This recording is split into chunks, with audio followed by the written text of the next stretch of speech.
बिस्मिल्लाहिर्रहमानिर्रहीम, अस्सलामुअलैकुम। आप देख रहे हैं ताज 92 न्यूज़ और मैं हूं नाइला भट्टी। नजर डालते हैं आज की अहम खबर पर। जहानी अकरम की खबर शामिल करते हैं। गैस लीकेज के बायस आग लगने से जान बहक होने वाले 2 भाइयों समेत 3 अफराद के केस में जोनल मैनेजर सुई गैस दादू कमरुद्दीन सरहैयों की जमानत मुस्तरद होने पर गिरफ्तार कर लिया गया। जुबैर कुरैशी, उनके भाई अयाज कुरैशी, मुसरत हिदायतुल्लाह गोपांग की हिलाकत का मुकदमा थाना बी सेक्शन में दर्ज कर लिया गया।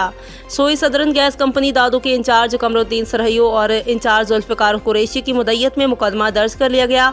सोई ने सदरन गैस कंपनी के हुकाम को 3 माह से गैस लीकेज की शिकायत की, लेकिन उन्होंने लीकेज बंद नहीं की, जिससे 3 इंसानी जानें ज़ाया हुई। दायर मुकदमे में सोई सदरन गैस कंपनी की गफलत के दावे शामिल थे।